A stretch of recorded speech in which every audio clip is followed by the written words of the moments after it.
Okay. This time there was no black screens, so you're all just here. Okay, great. Hi, welcome to Wednesday. I'm very excited to be here. I got my fuzzy slippers on, so, super relaxed, chill mode. I mean, we're in the court, but doesn't mean we can't be relaxed. You know what I'm saying? So, let's see, things. Oh, shit. First of all, my microphone. It's way over here. You probably need to hear me. I imagine that's a lot better. Let's see. Boop. Perfect. This will be great on the replay. Okay. Can you hear me okay? Okay, awesome. I know we're waiting for 5 o'clock on the dot because if people usually jump in after 5:30 and I'm chatting, they tend to drop off. So I've taken notice and I'm paying attention and not doing that anymore. So any sort of chit chat will be before 5:30. So that's why we're here. Let's see, daily things. I got my allergy shots today. That's why I look like I smoked about a bag full. Like a garbage bag full of pot. Not the case. I don't do pot. Not that there's anything against it, but it's just not something I do. But I am wearing my allergy shot shirt though. Bam, bam. It's just like it's easy in, easy out. You know what I'm saying? Speaking of eyelashes, I'm wearing the false ones again today. They've made a comeback. Honestly, they are trying to pull a I believe I can fly motion and leave because I put makeup on early this morning thinking I'm going to get on it. But I have this, you've probably seen them. There's a cool little magnetic falsies that they have online. They work really well if you do it and put them right on. But if you let the liner sit all day, not so much. Because now they're like, fling. They're going to fly away.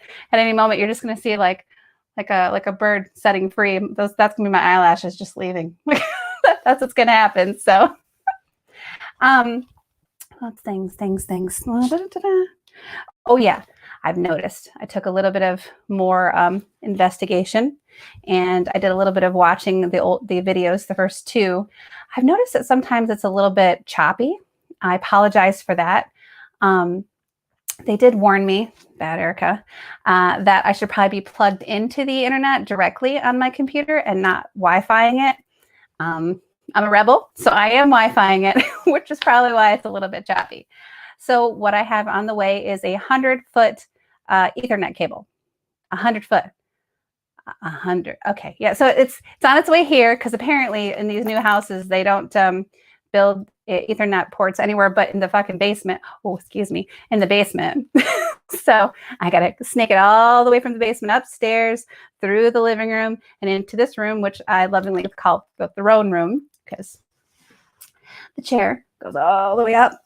But anyway, we're not here to hear about my excitement about the chair. We're here to read a book. I think that's all the updates for today. We are hitting on 5:30. We have stopped at chapter 9. The last time we only read 2 chapters because one of them was so freaking long. So these ones are going to get going a little bit faster today. So be prepared and hold on tight because it's about to get rocking. So it's 5:29. I'm just going to get started because I'm really excited. Patience. I lack it. Okay, perfect. Chapter 9. The buildings in front of me blended together.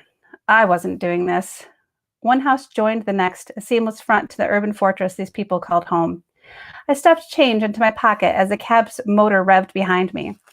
No way I was doing this. The cab's tires peeled as it pulled away from the curb back into traffic. Damn, Sully. I scanned the house numbers. I couldn't believe I was actually going to go to someone who had lost a loved one and tell them I couldn't help them. I spied the house. It was 2 houses down. I wished it were further. There was nothing like talking about dead people to ruin your day. And how were they going to take it when I told them I couldn't help them? There had to be a reason they'd come to me, but it couldn't be helped. I didn't do well with death. I couldn't do this. I passed a toppled garage can and a rusted iron fence. Before I knew it, I was at 2563. With a deep breath, I ascended the steps. Crisp white shutters and perky flowers bounced in a window box next to the door. It didn't pass my notice that the other homes lining the street weren't as tidy. I lifted the butterfly-shaped brass knocker, rapped twice, and waited. Soft whooshes reminded me we weren't in suburbia as cars passed by on the street behind me. A bird flew overhead. Seconds stretched out like minutes. I shifted on my feet. I wanted to check my phone to see what time it was, but my purse was MIA, which meant my phone was too. I'd already checked the club. It wasn't there. Yesterday had been such a blur, though. There was no telling where it might be. Maybe I'd left it at the office. As I was thinking about all the places it could be, the door opened. A gray-haired old woman stood in the doorway. She blinked up at me, questions in her eyes. She lowered her head, probably so she could get a better look at me through her bifocals. "Elise Carmichael?" I asked. "Who's wanting to know?" came the raspy reply. "My name is Cy Vanguard. I believe you requested my services?" The hair on the back of my neck stood up. There was a magical signature that came off this woman I'd never felt before. I didn't extend a hand in greeting. She didn't bother to offer one either. "You're smaller than we thought you would be." It wasn't the first time I'd heard such a sentiment, but I didn't see how it mattered when I was investigating a murder. And as much as I wanted to sit here and listen to a little old lady critique my lack of stature, I had better things to do. Like anything. I tried to seem sincere as I said, "Mrs. Carmichael, I regret to inform you." She let out a burst of laughter. It was so loud I jumped. Were there any sane people in the world anymore? "What's so funny?" I couldn't help but ask, careful to keep the cautious tone out of my voice. Crazy people should make you cautious. You never knew what they might do. You could never let them know you thought they were crazy, though. For some reason, it gave them license to be as crazy as they wanted to be. "I'm sorry, dear. I'm not Mrs. Carmichael," she said with a shake of her feathery curls. I leaned back to look at the plate next to the door. Just as I confirmed I was at the right place, she said, "Why don't you come in and I will get her?" I paused. Should I follow her? After a pause, I followed her into an old-fashioned parlor. I mean, yes, the woman had a magical signature, but she didn't give me any bad vibes. Every surface of the room was draped in shades of yellow and white. The only contrasting piece was a massive fireplace along the far wall. A beautiful painting of a Victorian couple smiling into each other's eyes rested above it. The old woman, whose name I hadn't gotten, walked over to the floor-length curtains and yanked them shut. The long panels fluttered at the sudden movement. Oblivious at home in the old-fashioned decor, she crossed the room again. She moved quickly for her age. "Let me get you some tea, dear." "No, thank you, I don't." I was going to tell her I didn't drink tea, but she was already out of the room. She had been gone for less than a minute when the door opened again. The draft from the door blew my hair back. I tensed, as still as if someone had sucked the life from my body. I stood in the middle of the room. There was no way the door should have generated that much force, let alone from a little old lady. I lunged to the ready. I'd be damned if it went down without a fight. It'd be hard to maneuver between the soft sofas and the ornate coffee table, but I'd have been in worse situations. What was in the doorway was enough to stall any other thought. A woman stood there, dressed in a dusty blue silk ball gown, with a small-boned waist and full skirts. Her regal face was the picture of serene elegance. The fact that she was outfitted in authentic Victorian clothing was not what had me stunned, though. Neither was it the fact that she was the woman from the portrait above the fireplace. No, what held the churning horror in my gut were the large wings coming out from her back, a detail missing from the painting. It was the second wing-bearing fairy I'd seen out of Knocknane in 2 days, more than I'd seen in my entire life on the outside. God's alive, more than I'd ever heard about in my lifetime. How did things get so out of control in the hollow hills of fairy? We'd built them so we could hide from vampires. That's why only fairies without wings were allowed on the outside. Not that it mattered. Everyone stayed in the mountains anyway. Self-segregation. It was going to be the death of society as we knew it. As much as I wanted fairies with wings to go out and experience the world, I understood why the fairies with wings had to stay in the mounds. It was the only way we could keep our little stunt a secret from the vampires. 1 wing-bearing fairy in the outside was bad. 2 were verging on horror movie status. What if a vampire found them? They'd know we lied. They'd know we weren't really extinct like we'd led them to believe. Then the Fae hunt would be on. That made this wing-bearing fairy living smack dab in the middle of New York City a liability faster than you can say briar bruise. Her feet swept along the carpet with the majesty of a queen as she walked into the room. Her wings gave away her feelings, though. They twitched behind her, taking the firelight and throwing it onto the wall in rainbows. She was nervous, as well as she should be.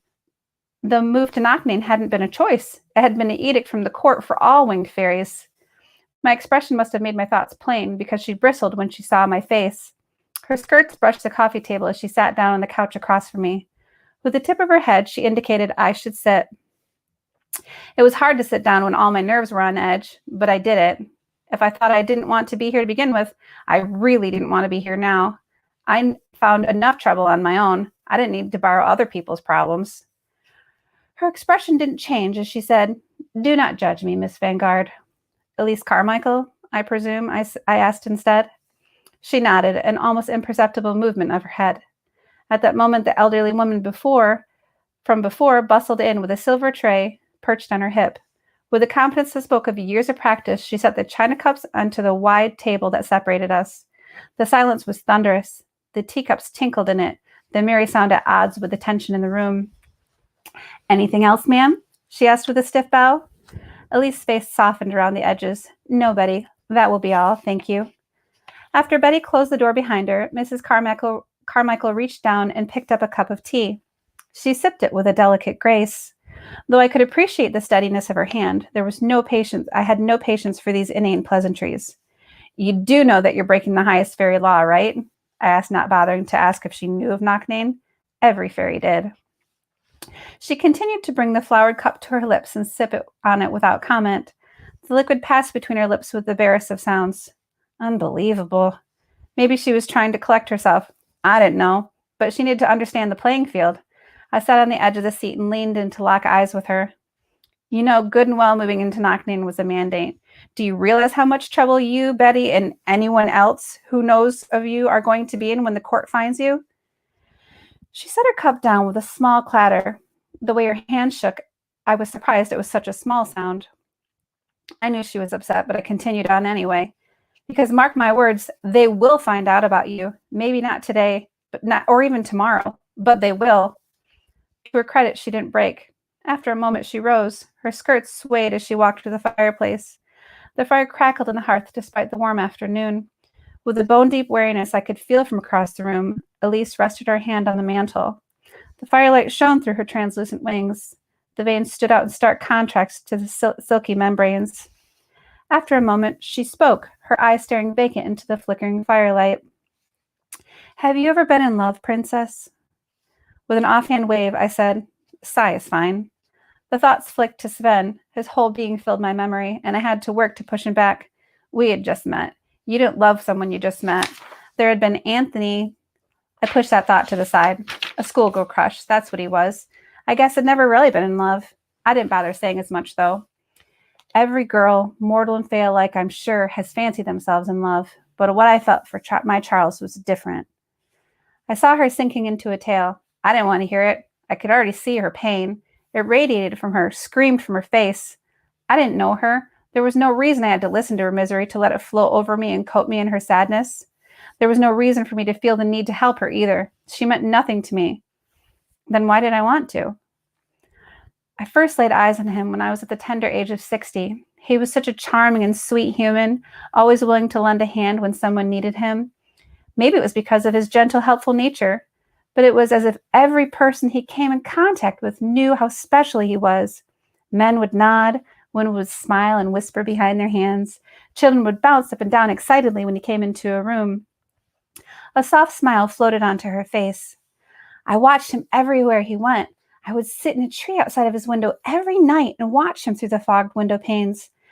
He never did much of notable interest, but the way he chewed his lip when contemplating a book, or his eyes sparkled when he laughed at a joke, was enough to make my heart sing. One night he saw me. He didn't have any fear of seeing a fairy outside his window. In fact, he coaxed me into his home, into his bedroom. Her eyes cast down. Red tinged her cheeks. I know that no real self-respecting lady would have done such a thing, but I was beside myself with desire for him. I needed to feel his energy. It was a night of beauty. I was sure he would discard me after the novelty wore off, but days turned into months, months turned into years. Our time grew together into real love, the kind they talked about in your modern fairy tales. We moved deep into the woods for our happily ever after, and we were just that, happy. Our little girl Patty was born shortly after all the other fairies' babies were being born without wings, except our little angel did have wings. Her face twisted in bitterness. Then they got the awful idea to move into mounds to save us all and began work on Knocknane. She said the name as if it was our swear word. I'd heard there was a faction of Fae that had thought the mounds were a terrible idea, but I didn't realize that the only way we'd finally be free from I'd heard there was a faction of Fae that thought the mounds were a terrible idea, but didn't she realize that the only way we'd be finally free from the slaughter of vampires was to escape? By the gods, vampires had almost hunted us to extinction. In fact, if fairies didn't start being born without wings, we probably wouldn't be here today. Everybody knew that. I never showed Patty to any of the other fairies. I told everyone I had a miscarriage. I was afraid, you see. Afraid they would be scorn her as half-blood, ripped apart by jealousy because of her wings, or worse, take my beautiful baby from me for their tests. She looked at me then, her eyes piercing. You could tell she wanted me to say that she had done the right thing. I didn't move a breath. I wasn't here to be her peace weaver. With a frown, she turned back to the fire. She seemed to be talking to herself as she said, "We couldn't take that chance. So we howled at a tree and made our home look like a vampire attack had taken place. They were so common that no one thought anything of it when the fairy guards came to take us and they saw the destruction. And we have lived this way, hidden from the world for such a long time. I gifted Charles with long life so he would age with us, and together we watched our little girl grow into a beautiful young woman." If possible, that made Mrs. Carmichael's deception even worse. There weren't many Fae around who could give life. How many fairies had died that she could have saved? My thoughts flickered to my own father and sister. How different would my life have been with a complete family? A loving father and mother, a doting sister? That had been my life too, my reality. But there had been no miracle of Mrs. Carmichael to save my happily ever after. Instead, I was left with a mother who turned as cold as November morning with their deaths. When I sat back and thought about it, it wasn't surprising. Father and mother had a storybook love, the kind legends were made of. Then one day, Patty went out to collect a bouquet of primrose and never came back. We searched everywhere for her, but nothing. She paused and looked at me. Until recently, that is. With a shaking hand, she brushed a stray piece of hair off her forehead and took a deep breath. "You have seen the pictures?" All I could do was nod, dumbstruck. The details of her story and the horrific case collided together in an understanding that twisted my gut. The terror in her pictures had been the pictures had been her little girl. Sweet Danu, what a tragedy. Her wings beat faster and her slippered feet came off the ground. "I know we can never have our baby back, Miss Vanguard, but we need to find out who did this and make them pay. I need to make them feel my pain. Help me, Cy. She was my baby." She started to cry, and Silver Sift fell from like a river from her, pooling at her feet. My sweet Patty. There were so many questions I wanted to ask, but I couldn't probe now, not when the pain was so fresh. That would be tantamount to sticking a finger in a fresh wound, senseless and cruel. She had endured so much already. Isolation from her friends, the kidnapping, gruesome murder of her only child. I didn't want to add to that misery. At least I knew why she hadn't gone to a private investigator. Considering how few Fae were on the outside as it was, the number of investigative roles were probably few and far between. For that matter, given her situation, she no doubt didn't have any contacts in Knocknane either. I wondered how she had even heard about me. She sagged to the ground like a marionette whose strings had been cut. Her skirt puffed up, and around her she sunk to her knees. With her hands covering her face, she sobbed out more than a century's worth of pent-up grief onto her silk skirts. In that instant, I knew I was going to help her. Was it insane? Without a doubt. When the court discovered my involvement, there was going to be hell to pay. Helping a fugitive fairy, which, whether she believed or not, was exactly what she was, held severe punishment. I'd be lucky if all they did was banish me from Knocknane. Banishment versus voluntary exile were two totally different monsters.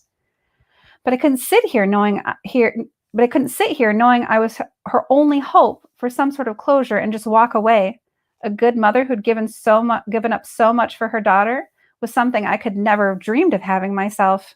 But this woman had done it for her daughter. Even though Patty had only lived a short life, it sounded like she had been very happy. I walked over to her and crouched down. She looked up, disoriented in her grief. Grabbing her hands, I helped her to her feet.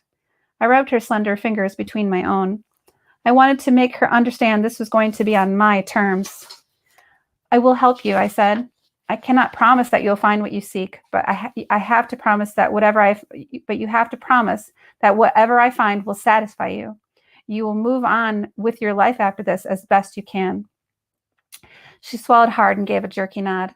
I will contact you if I have questions or need your assistance. Is it okay if I question the staff? There's only Betty, she said in a voice that sounded like all the air had been taken from her. Ask what you like, though I can't promise she'll be any help. She nodded her agreement too fast. Nope, boop, boop. Missed a sentence. You never know what can help. We don't want to leave any stone unturned, I said. She nodded her agreement too fast. She probably hadn't even heard what I said. All she had heard was I'd do it. I patted her hand and set it back down. I went to the door, stopping before I touched the handle. Do you have the body? She gave another jerky nod. Where? With Charles, she said. She looked like she was emotionally held together by a gossamer thread. I will have Betty give you the address to the warehouse. I looked at the address and dropped it, running a hand through my hair. It was in the hole. Chapter 10. No, I can't go tonight, I told the phone cradled against my ear as I flipped through the papers on my desk. I'm banned for the next 2 weeks. Well, what in the hell did you do that for anyway? Gage asked through the tinny receiver of the office phone. The tone of her voice made it clear she wasn't happy about going to Chaz's solo. I picked up another stack of papers and shuffled them on the desk as I thought about how to answer her question. She wouldn't let me avoid the question forever, but with everything else on my plate, I so didn't want to go into the whys of last night right now. Long story. So do you have it or not? I said, going back to the reason for the call. I hadn't found my purse since last night. I remembered having it at the club and then not. No, sorry, hon. Then she switched to the subject back to last night again. Tell me about the hottie. I didn't need to ask to know she was talking about Sven. His piercing blue eyes flashed through my memory. The pressure of his lips on mine was fast on its heels. It hit me hard. I had to reach a hand to my lips to convince myself he wasn't there. And he wasn't going to be either. I had to get him out of my head. But how could I do that when I still felt his touch like the weight of crystal lead? When I pulled my fingers back down, the slightest tremor shook them. There's really nothing to tell. It was a lie. There was everything to tell, but there was no sense going into it. It would only make me kick myself more. A pit opened and stretched in my stomach at the thought. I plucked a highlighter out of the cherry red vase on my desk. The acrid smell singed my nose hairs as I ran the yellow over the document. I wasn't 100% sure what I'd highlighted, but I kept going, determined to get Sven's chest out of my head. A smile colored her voice as she said, "That's not what Mark said." Damn it. Leave it up to Mark to make this difficult. So, how does he kiss? She pressed. As dreamy as he looks? Dreamy. She is so silly. What sounded almost like a giggle escaped my lips before I could stop it. I ran a hand down my face. This was ridiculous. Mooning over him like this wasn't going to help anything. Like an angel, I admitted through my fingers. I knew it, she breathed triumphantly into the phone. When are you going to see him again? I held up the paper I was working on. The words seemed to blur together. I'm not, I said, not bothering to explain. What? The outrage in her voice was a living thing. But that's crazy! To my relief, the buzz of the intercom cut her off. I holstered the highlighter. Hey, I have to go. It's the front desk. Probably another client.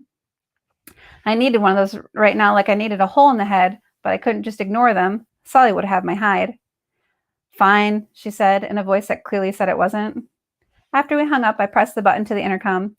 Yes? There's someone here for you, said the reedy voice. I swiveled around and looked at the scuffed wood floor. There were papers in a semicircle around my desk as far as I could reach. Oh, those papers would have to wait. A frown pulled at my lips as I got up. A diversion from Gage's question I liked. More work I did not. I'll be right there, I said. I stood up and picked my way across the piles, careful not to kick anything with my military boots. I left my jacket slung across the back of the chair. Okay, maybe the purple silk and black lace cameo over my jeans wasn't the height of professionalism, but if they didn't like it, they could suck off. Worrying about what people thought never ranked high on my list. Today it was even lower than usual. I walked out of my office and turned down the hall. The first thing I saw was my purse. It rested on the counter and paraded around Sandy's reception desk.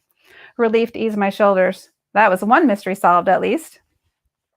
A different kind of tension slowed my steps as the hallway opened up into the reception area.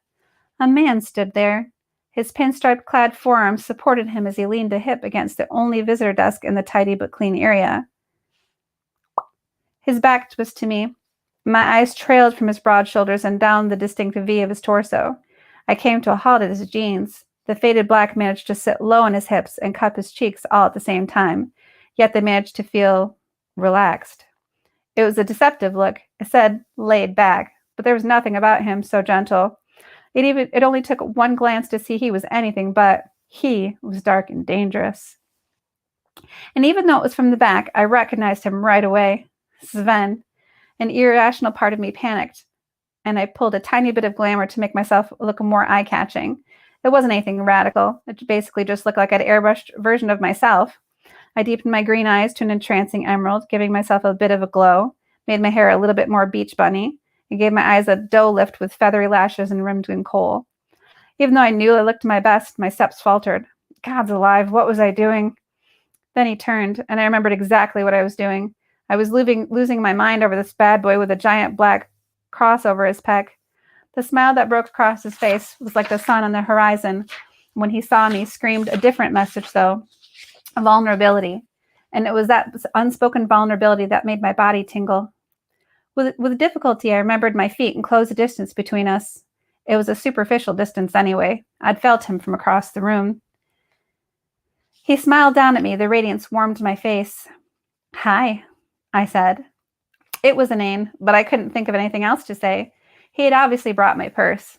I didn't know where he'd found it. For that matter, I didn't know how he had found me. But at that moment, with the soft daylight from the windows filtering into Cress's face, I wasn't sure I cared. Hi, he said back. He brought your purse, piped up Sandy from the reception desk. I dropped my head in embarrassment. Way to ruin the moment. The poor girl had to be beyond herself with curiosity. A guy had never come here for me before. Not that one wasn't related to work anyway. Your business card was in it, he said to me in explanation. I hope you don't mind, but I kept it. My insides danced, but I kept it cool as I nodded that it was fine. I sent a mental thank you to Sally for making me get the cards. So, you're a bounty hunter. You're not exactly what I'd imagine when I hear of a bounty hunter, he said with a half smile. I rolled my eyes. You wouldn't believe how often I hear that. Oh, I might, he said with a laugh. His infectious laugh had me laughing too. It felt good to be so carefree. I wanted to clear the air about last night, though. Hey, about Mark, I started. He cut me off with a nod. I know. That was a relief. At least this wasn't going to be difficult. To show there were no hard feelings, I added, I know how it looked. I should have asked rather than just assumed, he said at the same time. We laughed. He's like a brother to me, I said to keep it simple. Yeah, that's pretty much what the Coke girl told me when I got your purse. He ran a sheepish hand through his hair. I guess I wasn't thinking too clearly when we were upstairs. I laughed at that. I don't think either of us were. In the shared memory, everything shifted.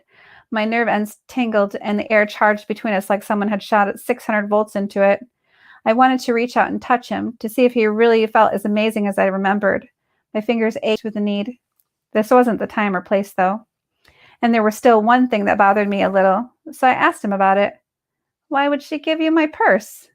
He shifted away from the column to stand a little straighter.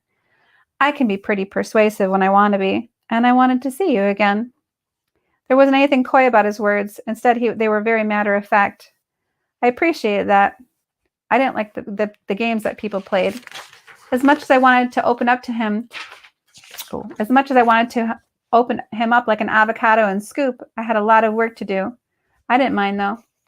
It would keep me from doing the one thing I really didn't want to do, go see that body. I popped my lips as I eyed him up and down. Maybe I could take him with me. The idea had serious merit. What? He asked, wrestling with a smile and a suspicious eyebrow. What do you think about being my lackey? I asked, like I hadn't made up my mind already, which of course I had. Will it be fun? He asked with a raise of an eyebrow. I rolled my eyes. Oh, I'll blast. He moved a little closer. My body warmed. Will it be dangerous? He asked, his eyes dropping to my lips. This time all the laughter left me as I answered truthfully as I could.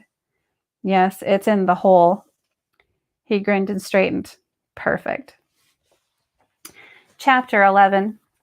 The wind ripped at my jacket as the machine between my thighs growled. My death grip on Sven's waist tightened as he dipped to the side.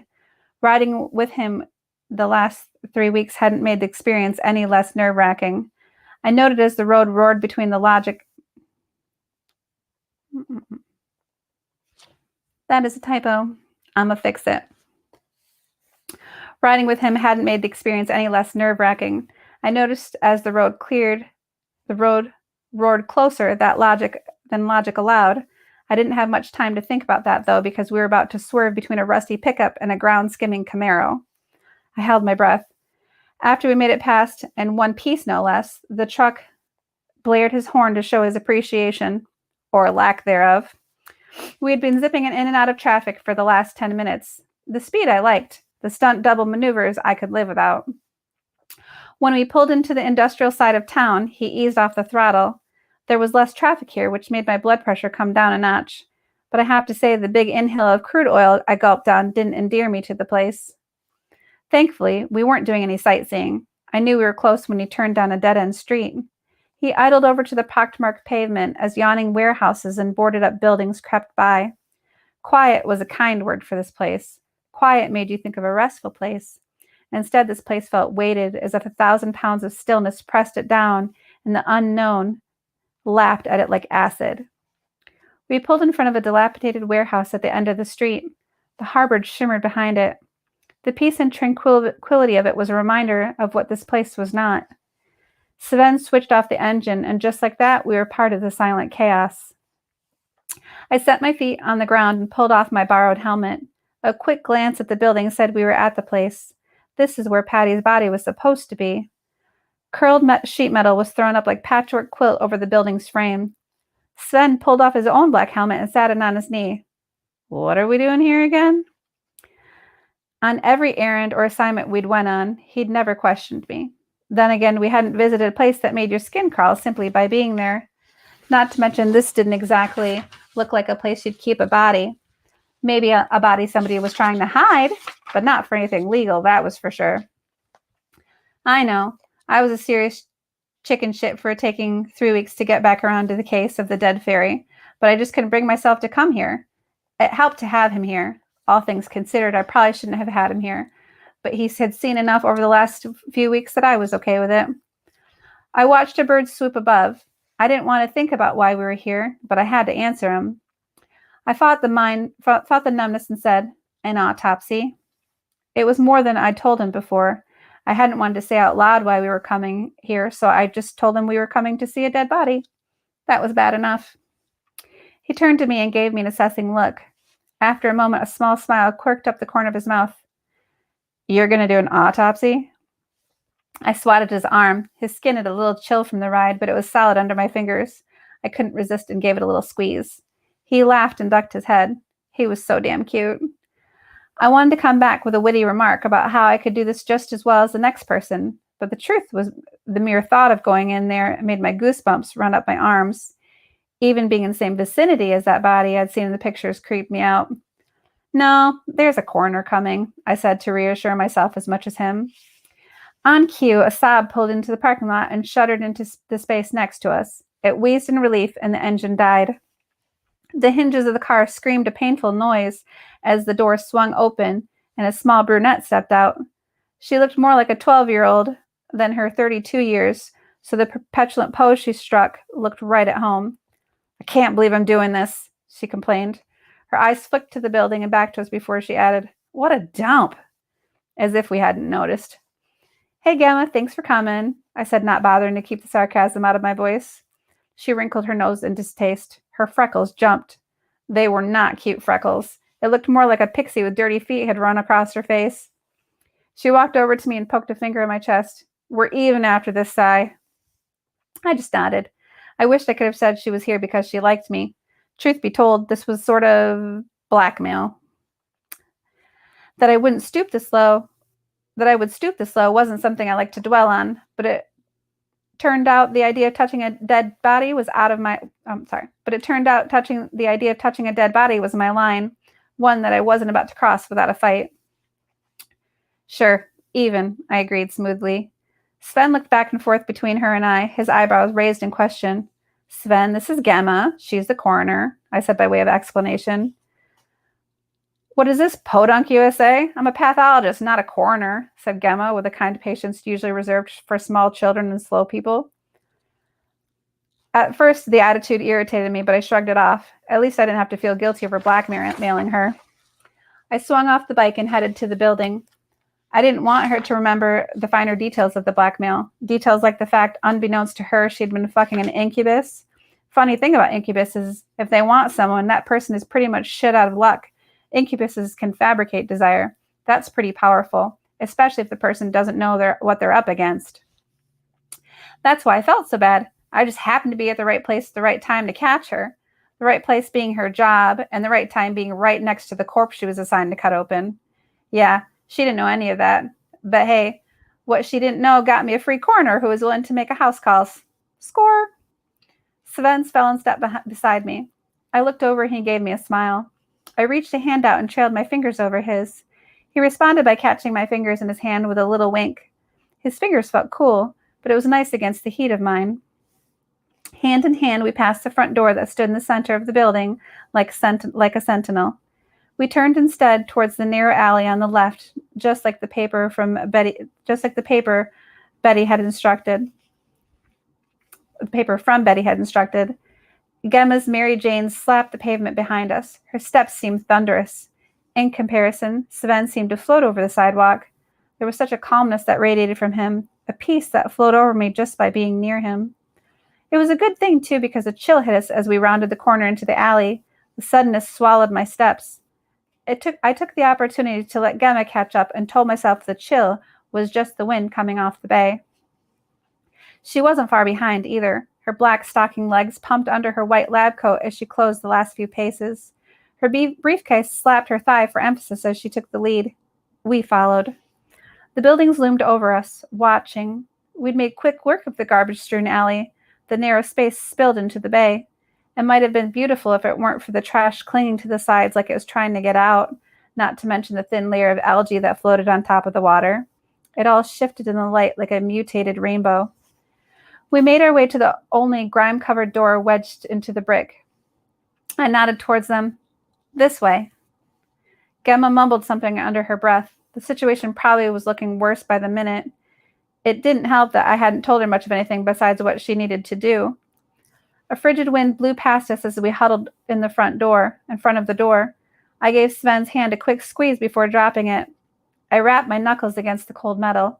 I couldn't quite stop the chatter of my teeth as we waited. The cold seeped into my bones as the seconds turned into a minute. Sven turned his back to the wind and pulled me close, using his body to shield mine. At first I tensed in his arms. This wasn't exactly the place for getting close.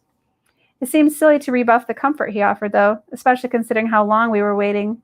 I relaxed against his chest and was immediately glad I did. His hands worked along my arms and hands, big and encompassing. Their skilled movements wove warmth and something else around me. It was a feeling of, not love really, but of being cared for. It said I didn't have to worry, that with him around, everything was going to be okay. I wasn't used to that, being cared for, taken care of. It filled me with a warmth I couldn't explain. Safe, love, devotion, they wrapped themselves around me. I'd never dreamed I could have this, never dared hope. Gemma huffed in annoyance, her breath puffed in a cloud. She knocked on the door again, with her fist. The door opened with her hand still in the air. The first thing that came into view was a pair of obscenely large fists. They came up to grab the door frame in a white-knuckled grip. The word book was tattooed across one hairy knuckle and worm across the other. I didn't have time to question the tattoo. The owner of those hands was angry, and little Gemma was the first person he was going to see. In a split second, I was out of Sven's arms and had pulled Gemma back. She yelped as she fell back, but Sven caught her just as an angry face came into view. Considering how far down the fists were perched on the door, I shouldn't have been surprised at how short the man was, but he was so short it was jarring. Well, stubby would be more accurate. He had a bone structure so thick it looked like rocks stuffed into his 3.5-foot frame. He looked like a troll. I hadn't seen his troll since I was a little girl, so I couldn't say for sure. Caution eased its way into my body. I had to stay calm, just in case. I didn't want to find out the hard way that he was one. I quite liked all my body parts attached. "We're looking for Charles Carmichael," I said, by way of greeting. The look he gave me would have burned me to the ground if I was combustible. "And just who are you?" His voice was like sandpaper. It grated my ears, but I didn't react. Instead, I held a hand. "Cy Vanguard," I said. He shifted my outstretched hand, the barest of glances before disregarding it. After a beat longer, I dropped it. I tried not to sound too deadpanned as I finished with, "He's expecting us." He wasn't impressed. "The boss isn't expecting anyone. On what business?" Granted, I'd never investigated a death before, but I couldn't imagine it was usually this hard to get cooperation from the good guys. "The death of his daughter?" I'm the hired investigator. Energy pulsed under my skin. Despite my internal pep talk, I was starting to get angry. "What's your name?" "Worm." He spit the name out like it was a nail. "Well, Worm, I suggest you let us in before I leave, and you have to explain to your boss why I'm not on his daughter's case anymore." His hands flexed. I got the feeling he would rather smash me with those huge fists than let us in. But to his credit, he turned around and walked into the warehouse. I followed, not entirely convinced he still wasn't going to fight us. I darted a look at Sven. His lips twitched as he struggled to contain a smile. He slid a look at me and winked. Warmth cocooned me. If this turned into a fight, at least I wasn't alone. As we walked in, I gave the warehouse a once-over. It seemed ordinary enough. The ceiling was as tall as the building was long. Rafters ran the length of the cavernous space, and bulbs hung like spiders from the thick beams. A stack of crates were piled where the wall to our right stopped. Worm disappeared around them. We went to follow him. "Wait," he commanded from around the bend. His voice rumbled my chest. We stopped, mostly because considering how quiet we had been, there was no way he could have heard us. That pretty much cemented he was a troll. Troll had 3 things they were known for: incredible strength, lightning-quick tempers, and the ability to sense vibrations. He was a troll, an honest-to-God's troll. What in the hell was I doing here? The littlest things set trolls off. Their tempers were the stuff of legends. Like an ocean of lava brewed inside them, ready to erupt at any moment. I didn't have a death wish. Sven and Gemma looked like they wanted to stay around too. Maybe we should get out of here while we still could. How much was I willing to risk just to help somebody? My back twitched. A door creaked open. The sound ricocheted through the rafters. It spurred me to action. In the space of a heartbeat, I knew I couldn't put these guys at risk. I had to protect them. The best way of doing that with a troll was to be on the offensive. Thankfully, New York City was on the Arcadia ley line. I threw my hands to the sides with my palms facing the floor. Lightning zinged through my body. I gasped as I fought for control. The wave of Kundalini energy was larger than I'd anticipated. My blood hummed with the electrical charge. I let it come for me as it danced at the tip of my fingers. The lights of the warehouse flickered in response. Shit. Too late. I divided off a little bit of the energy for glamour to cover up some of the light show for Sven and Gemma. Gemma swallowed hard and said, "What in the hell is that?" Well, not much I could do about what they'd already seen. I refused to feel bad about keeping us safe first and keeping my powers a secret second. Maybe she'd drop it if I didn't respond. To my chagrin, Sven did, though. She's right. Can you taste the copper in the air? Sven shifted back to his feet. To anyone else, it might look like a casual stance, but I could tell he was getting ready to fight. It tastes like electricity. It's everywhere, all around us. He looked at me, a confused look on his face. His attention on me made me uncomfortable. I knew of people who could detect Fae magic, but I wouldn't have guessed him to be one of those people. A bulb popped 5 feet away. Sven turned his head towards the sound and Gemma jumped. Sparks showered down on the cement floor. That brought my attention back to the burgeoning wave of energy inside of me. If I didn't let go of this soon, things were going to get real and quick. "We're not here to hurt you," came a nasally voice from the other side of the crate. A man with a body that would make any mall Santa jealous rounded the corner. "We mean you and your friends no harm." Worm was right behind him as he came closer. I recognized the man from the painting. The years were showing, but there was no denying it was Charles Carmichael. Despite knowing it was him, it was still hard for me to let the lightning go. There was so much about this I didn't like. Tension coiled tighter in the room. "You are here to help us, are you not?" he asked. "I don't like this," I said, as I bit down to keep the energy from spilling out. He allowed a small smile to curve his lips. "You're in an abandoned warehouse where you don't know the half of what's going on. There's not much to like."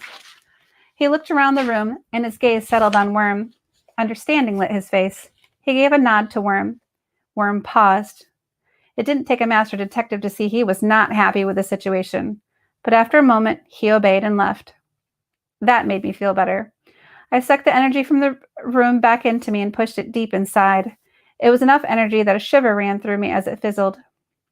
The taste of metal flooded my mouth, and I forced down a gag. I hated it, but I had little choice in the matter. It was either suck it in or turn this place into a plasma ball. With all this metal around, that wouldn't have ended pretty. Sven looked over at me. His gaze traveled over me as if he could figure me out if he looked long enough. I wanted to mesmerize his face, reach out and feel the strength of his jaw under my palm. I gave myself a mental shake. Now was not the time. I turned back to Charles. "Where's the body?" I asked. He didn't seem to mind the directness of the question. "Downstairs. If you'd like to follow me, I can take you there." His voice was carefully blank as he spoke. Considering we were talking about his daughter, I didn't know whether to be impressed by his control or feel bad that he was going through this. I settled for giving a small nod. There was so much awfulness in this world. If I allowed myself to feel all of it, I would be a miserable shell of a fairy. Besides, I had more pressing things to deal with right now, like a dead fairy. The thought pressed into my gut. I could barely look at those pictures. How was I going to be in the same room with it? We moved around the crates and kept walking until we came to a wall lined with doors. What were behind those doors? From Worm's presence, it was clear more was going on here. But what exactly? Charles passed the doors and didn't stop until we were at a freight elevator. With a push of a button, the doors yawned open. Dread opened inside me with the same quickness. How was I going to do this? Ever since the death of my dad, I didn't do death well. It sounded like a stupid thing to say, but it was the difference between being hesitant about heights and not being able to get on airplanes. I tried to tell myself it was going to be over soon as we stopped over the I tried to tell myself it was going to be over soon as we stepped over the 2-inch void between the floor and the elevator floor. My heart sank in my chest. Unfortunately, it also worked to stay on the first level as we sunk to the basement. It lodged somewhere in my throat as a compromise. When the doors opened again, we were in a large, carpeted room with a low ceiling. The first and most important thing about the room was that it was empty. My breath fell out in a ragged relief. Right in the heels of that relief, though, my eyes touched a large metal door. It looked like a walk-in cooler. That had to be where they kept the body. As we advanced on it, each step made my palms sweatier. I tried to be discreet as I dried them on my pants, but by the time we were standing in front of the tarnished door, my pants were as damp as my hands. Now that we were here, actually about to face a real live, pardon the expression, dead body, all I could think about was not seeing it. Death. I hated it. It made my skin want to crawl right off my body. Mr. Carmichael reached for the handle. Before I could stop myself, I cleared my throat. Loud.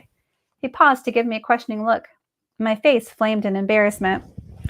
I had to give a logical reason for stalling, so I turned to Sven. I was surprised how normal my voice was as I said, "Why don't you two go in and get set up? I have a few questions for Mr. Carmichael." It wasn't a lie. I did have questions I needed to ask him, but if I could spend any less time in that puke chamber, all the better. Sven knew, though. His eyes said he wanted to tease me, but he did the courtesy of keeping his smirks to himself. I was grateful he didn't say anything about only agreeing to come along as he glided forward and put a light hand on Gemma's shoulder. He did shoot me a smile that only I could see, though, before he turned to her and said, "Shall we?" Gemma's lips compressed like she wanted to say something, but to my relief, she nodded and went in. "It'll be nice to have help for a change," she said under her breath. Then as the doors opened, she followed it with, "Holy shit, it's cold in here." The doors closed on Sven's response. Too bad, I kind of wanted to hear it. Then again, I wanted to hear anything he had to say. I turned to the man next to me. He was starting to look frayed around the edges. It wasn't obvious at first glance. You had to look for a second, but it was there in the tightness of his eyes and the stillness of his shoulders. I decided to start with a subject that had eaten at me since I'd first laid eyes on the place. What goes on here? This is the home base of the Saw, he said with a grace to look a little sheepish. I'm sorry we weren't more forthcoming when we first spoke. We just don't normally speak of ourselves in front of normals. At my blank look, he gave a vague gesture to the room, and it hit me that he was talking about Gemma and Sven. His expression turned speculative, and he raised a finger. I must admit, I'm a little surprised by your inclusion of them. I'm sure Mrs. Carmichael spoke of Patty. That was his way of saying they would know Patty wasn't human. I was way ahead of him, though. The coroner has been sworn to secrecy, and the man, he can be trusted. For some reason, I knew he could be, too. I felt it in my bones, in the same hard place you felt convictions. At the mention of Sven, he hesitated at first. I could see indecision war on his face. Then he gave a nod. I was glad he did because I sure couldn't explain it. I pulled a worn notebook from my back pocket. The paper curled at the edges. I gave them a cursory swipe as I went back to what he had said a few moments ago. The Saw. Tell me more about this. His brows furrowed. I thought the Fae knew of us. The court might. The rest of the Fae don't much concern themselves with the outside. Me personally, I've never really been into politics, despite my association with the Crown. I figured that would suffice as far as an explanation went. We weren't here to discuss me. I could tell he wanted to talk more about it, though. I wasn't surprised. If he wanted to get technical, I was a fairy princess. Most royalty knew about everything about their people. Not me, though. I was more of an AWOL fairy princess, a member of society by association alone, even when I lived in Knocknane. I didn't have very many dealings with it. My mother never wanted to include me, and I'd stopped trying to be long before I'd left. The SAW stands for the strange and wonderful. We've been around since the turn of the century. It's a cold world out here, and it's even colder for those who are different than normals. Despite their abilities, they are usually hunted and massacred. We're here to be a safe haven for them, a place where they can not only take refuge, but also be trained to blend into a world where they aren't supposed to exist. I didn't know how I felt about the training of others to blend in and not live to be who they were meant to be. I couldn't argue that it made sense. There just weren't resources for those of us who are on our own. There was something to the saying, strength in numbers, and when those numbers were just one, it could get pretty dicey. People didn't take well to things they didn't understand. It would be easy to imagine someone being murdered within a fortnight out here if they were all alone. I jotted a couple points into my book and moved on. I opened up the subject, and I knew he didn't want to talk about. Tell me about Patty. He crossed his arms over his chest. The movement tightened and stretched the fabric of his plaid shirt taut over the barrel of his belly. What do you want to know? Could she have been a runaway? Most certainly not. She was happy. Anger snapped in his eyes. Are you sure? I countered. Is it possible that being cut off from her kind made her feel alone?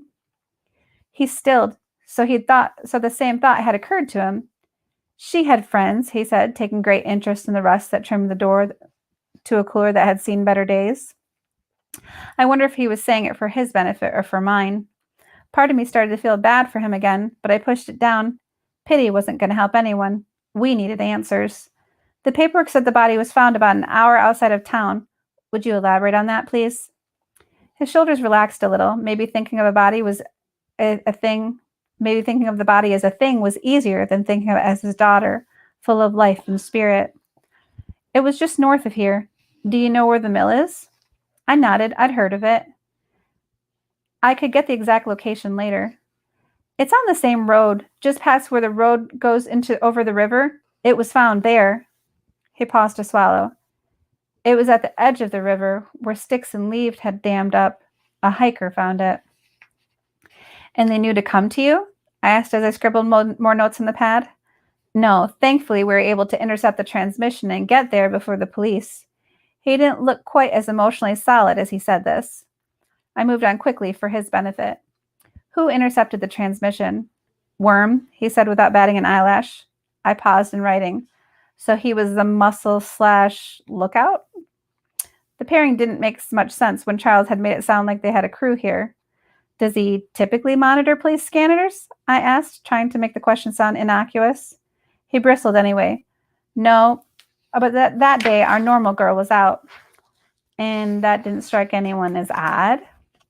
Maybe it was a not so warm welcome we'd gotten from Worm, but I didn't like it. How many interceptions would you say you receive in a month? I asked as I chewed on the edge of my pen. Maybe one, he admitted with a shrug. Our methods of discovery don't usually come from such traditional sources.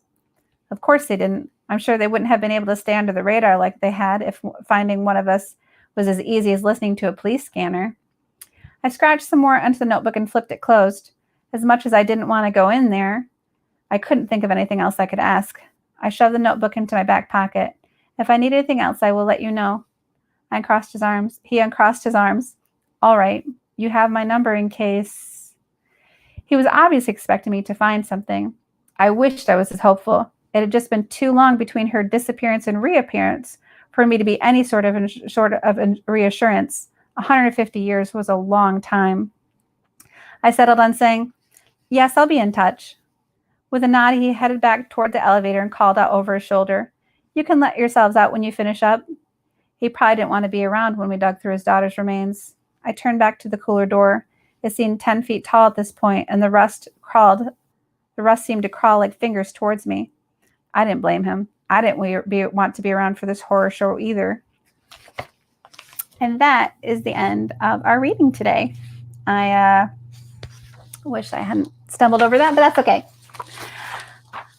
I thought we were going to read more chapters, but 2 it is. That was a longer scene than I remembered, but I hope you liked it. Worm is one of my favorite characters, and I also like Gemma, pretty fond of her. So I